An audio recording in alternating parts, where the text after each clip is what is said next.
One of the things we're looking at in the summertime when we're scoring a winterage is the level of removable immature scrub that's spreading out onto the species-rich grasslands. So this is primarily hazel, but also blackthorn and briars to a lesser degree. We're really just focused on bushes like this, bushes that are growing on the grassland. We're not focused on the hazel that's growing on the rock, and we're also not looking at the mature hazel woodland either. Mature woodland is an important habitat in its own right. It's a haven for wildlife, it has a different understory flora, it's good for lichens as well, and it's an important part of the Burren landscape.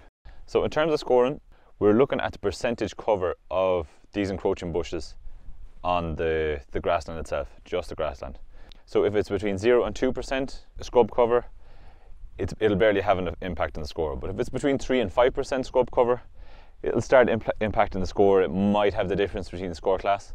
If it's between 6 and 10%, it'll likely mean the difference between 1 or 2 score classes. If you're talking about above 10% removable scrub cover in your field, it's likely going to be impacting your score by maybe 2 score classes. So the next step would be to have a chat with your farm advisor, have a look at the score sheets individually, have a look at the fields and see which ones you'd like to prioritise for scrub removal. So there are 3 main options for removal.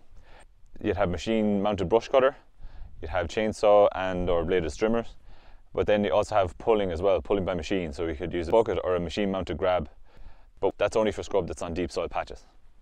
For smaller bushes then, you could look at spot treating, but we'll look at that in a future video in the summertime. So this area is really suitable for machine cutting. It's quite flat, there's good soil cover over the rock, there isn't too much going on in terms of archaeology, so it really lends itself well to a good machine job. So for example here, there was a 6-metre band to cut along the front of this mature hazel here, so we'd like to see all of the mature whitethorn trees left, and same goes for rowan, ash, spindle. So the stump treatment here was very effective.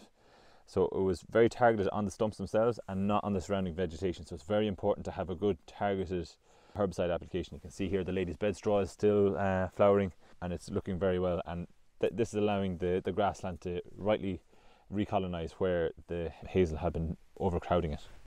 So it's very important to consider archaeology when planning machine scrub cutting works. The burn is crisscrossed with mound and slab walls, so it's very important that these aren't damaged when removing scrub. So here we have a low point in the wall, so the machine would have come through here, used tyres to cross this point so it wouldn't damage any of the rock underneath. So it's very important to protect these old structures and not to damage the rock that's existing here. So you'll see on the map where tyre rafts need to be used and where the crossing points are. And it's very important to stick to the guidelines that are on the map. So make sure to read through all the labels thoroughly. Every single one of them is there for reasons. It's up to you, the farmer. It's your responsibility to make sure the machine is supervised at all times and that all the guidelines that we agree to from the outset are adhered to. So we're here in an area that's really suitable for chainsaw work. The ground is a bit more rocky here. We're in an area that's really rich in archaeology.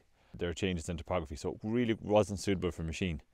With that being said, great chainsaw work has gone on here over the last couple of years. You can see here that the hazel was cut and all the brash was piled in large neat piles.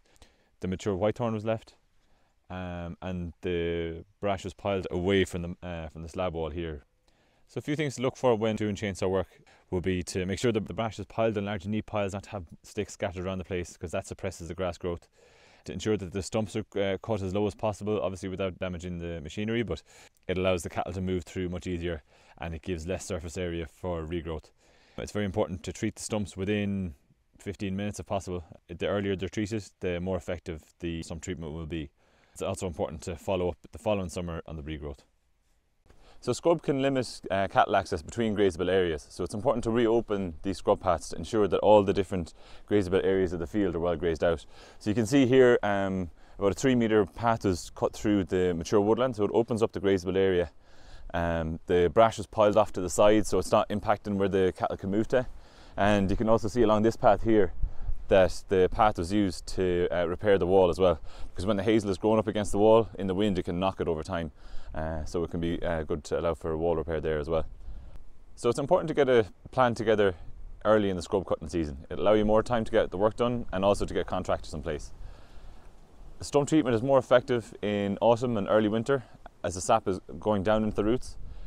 Once you get to January and February, the sap is rising, so it's less effective. In closing, the cutting season is between the start of September and the end of February. Be sure to treat the stumps as soon as possible after cutting and ensure that any areas of mature woodland and individual mature trees are left. And also be careful around archaeology. If you have any questions or if you're unsure about any aspects of the plan, we'll be more than happy to chat over the phone or to arrange a quick visit to the farm.